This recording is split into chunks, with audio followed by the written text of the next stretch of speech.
Non, elle n'est pas à l'heure. Et pourtant, c'est une belle montre. Et d'ailleurs, elle correspond parfaitement à la vidéo que je vais vous proposer.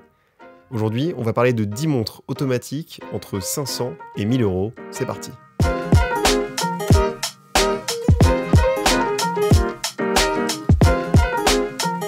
Et on commence avec une marque dont vous n'avez peut-être jamais entendu parler, et le modèle que je vous propose, c'est le modèle Tourer. Alors, Bellmoto, c'est une marque néo-zélandaise qui s'inspire de l'univers automobile dans toute sa collection globalement. Là, ici, la Tourer a un boîtier coussin qui, moi, je trouve très sympa. Elle est animée par un mouvement Miyota. Si vous avez regardé la vidéo sur les 10 montres automatiques en dessous de 500 euros, vous avez la référence. Et sinon, je vous conseille de filer pour aller la voir. Ce qui est assez marrant, c'est que quand on la retourne, elle a un fond transparent qui est recouvert par l'armature d'un vieux volant des voitures des années 70. Donc c'est un petit clin d'œil assez sympa. Autre clin d'œil, le capitonnage du bracelet qui ressemble énormément au capitonnage des sièges des voitures de course. Petit point bonus, c'est une montre qui est originale, qu'on va pas voir sur le poignet de tout le monde parce que c'est une marque qui est encore assez confidentielle. Et le tout pour 600 euros. Ensuite, dans un tout autre style, je vous propose la Carpenter M21 Brooklyn Field. Alors, c'est une marque américaine qui s'inspire énormément de l'univers vintage des années 50-60, post-Seconde Guerre mondiale. D'ailleurs, c'est une montre type militaire. Alors, elle est équipée d'un fond crème que moi, personnellement, j'adore. En termes d'esthétique, ça rappelle le côté vintage, c'est assez sympa, et on ne trouve pas ça sur toutes les montres. À l'intérieur, il y a un mouvement Miyota qui est très facile à réparer et à entretenir.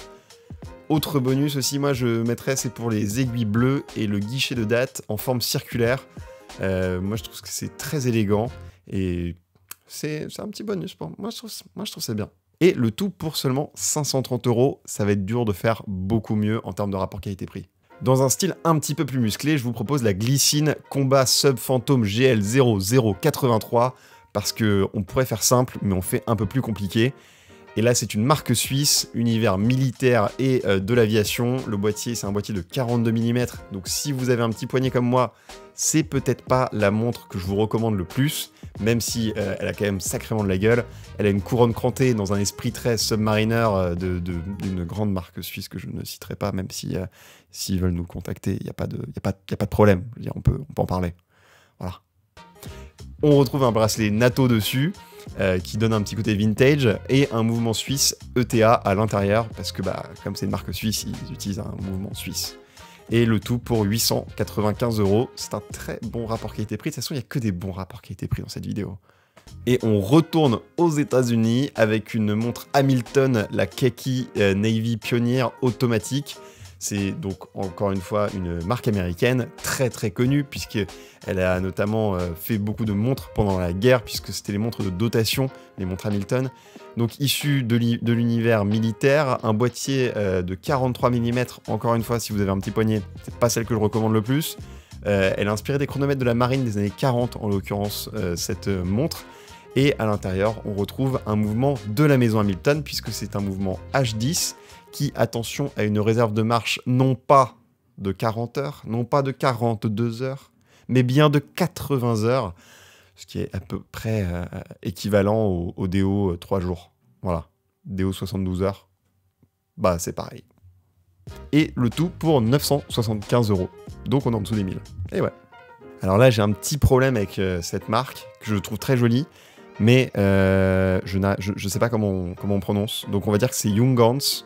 Si je me trompe, en fait, dites-le dans les commentaires et je rectifierai pour la prochaine fois, mais on va l'appeler Junghans, d'accord? Parce que moi, j'aime beaucoup cette marque, mais en même temps, c'est rarement quelque chose que j'évoque lors d'un café avec des amis. On parle rarement de Junghans, donc je ne sais pas si ça se dit comme ça, ou Junghans, ou pas du tout comme ça. Donc dites-moi dans les commentaires.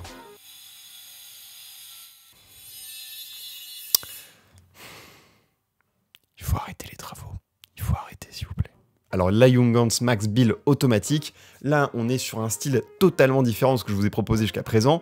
On est sur une marque allemande, dans un univers minimaliste, un peu dans le style Bauhaus. Si vous ne connaissez pas le style Bauhaus, c'est un courant architectural de design, un petit peu de tout finalement, qui vient d'une école allemande. Et moi j'aime beaucoup aller checker ça sur internet, franchement c'est hyper sympa, notamment pour de la déco. Et cette montre s'inspire de ce mouvement très minimaliste. En l'occurrence, la Max Bill, elle est vraiment très représentative de l'ADN de la marque. C'est un boîtier de 38 mm. Pour le coup, c'est parfait pour un petit poignet. Là, on est sur un boîtier de 38 mm, donc c'est vraiment idéal si vous avez un petit poignet. Elle sera vraiment top avec un costume. Et à l'intérieur, c'est un mouvement suisse, puisque c'est un mouvement ETA. Et le tout pour 925 €. Je n'avais pas encore parlé de marques françaises dans ce top 10. Enfin, top 10, c'est pas exhaustif. Et j'en ai marre des gens qui font des trous dans leur mur quand j'enregistre une vidéo. Pas possible, hein. Donc je disais, on n'a pas encore parlé des marques françaises. Mais là, je vais vous parler donc de LEAP. Bien connu, puisque c'est la marque notamment portée par le général de Gaulle, mais également par Winston Churchill. En l'occurrence, là, je vous propose la LEAP Grande Nautique Ski GIGN 67 15 23, bien sûr. Bon, en clair, vous l'aurez compris, c'est une montre destinée au GIGN, en tout cas en hommage au groupe d'intervention de la gendarmerie nationale. Alors, elle est sobre, efficace et entièrement noire, comme l'uniforme du GIGN finalement. Pas une mauvaise idée. Et petit clin d'œil quand même, c'est une édition limitée, donc il faut foncer si vous la voulez, puisqu'elle est limitée à 1973 exemplaires, parce que le GIGN a été créé en 1973, et je fais genre, hein, mais moi je ne savais pas avant cette vidéo. On est sur un prix assez abordable, puisqu'elle est à 650 €. Est-ce que vous connaissez la marque Pékinier? Eh bien, c'est une marque française, installée à Morteau, et depuis 1973, un petit peu comme la création du GIGN, je crois. Et ouais. Et donc là, c'est la Pékinier Aviateur. C'est une montre militaire que je vous propose ici, puisque c'est un peu l'univers de cette marque-là. Alors, c'est assez particulier, hein, mais il y a des chiffres et des aiguilles surdimensionnées. Là, on est sûr de ne pas se tromper, genre sur le champ de bataille. On sait jamais, enfin, il faut savoir à quelle heure manger le casse-croûte, tout ça. Donc oui, non, il faut être précis sur l'heure, sur le champ de bataille, toujours. À l'intérieur, c'est un mouvement Seiko NH35 qui est ultra robuste, qui équipe énormément de montres dans ces prix-là. On est sur un boîtier de 42 mm et un prix de 990 €, juste en dessous de la barre des 1000. Et pour le coup, c'est une montre qui est assez originale et que vous n'allez pas voir sur tous les poignets. Difficile de faire un top 10 des montres automatiques sans vous parler d'une Seiko. En l'occurrence, j'ai choisi la Seiko Prospex. C'est une marque japonaise, donc Seiko, qui a révolutionné les montres, puisque c'est eux qui ont créé la crise du quartz. Si vous ne connaissez pas la crise du quartz, je vous conseille vraiment d'aller regarder sur Wikipédia, hein, mais globalement, ils ont créé en fait la pile pour les montres, et les montres à pile, en fait, et du coup, ça a défoncé toute l'industrie de la montre. Ils se sont fait beaucoup de sous, et maintenant, ils font des chouettes montres, du coup. Voilà. En l'occurrence, on est dans un petit esprit militaire, oui, c'est un top 10 très militaire, ouais. Moi, j'aime bien les films militaires. C'est une montre militaire avec un cadran marron. Alors en fait, on peut dire qu'il est un peu tropical, puisque c'est pour reproduire, vous savez, ces montres qui ont vieilli, qui ont pris un peu l'eau, l'humidité, etc. Ça reproduit cet effet-là qui est très recherché par les collectionneurs. Et c'est assez sympa, ça donne vraiment ce côté vintage à cette montre-là.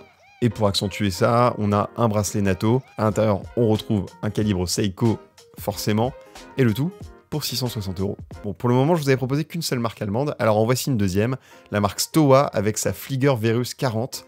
Alors c'est une marque qui a été créée en 1927, ils sont spécialisés dans les montres de pilotes d'avion, puisqu'ils ont complètement inventé la Flieger Watch. La Flieger Watch, c'est une montre qui est portée en fait par l'aviation allemande pendant la guerre. Donc là, on est sur un esprit toujours militaire, hyper rétro, avec un bracelet NATO, et à l'intérieur, on retrouve un mouvement suisse. Attention, ce n'est pas un ETA, mais un mouvement Celita. C'est un très bon mouvement aussi, vous inquiétez pas, vous pouvez me faire confiance là-dessus.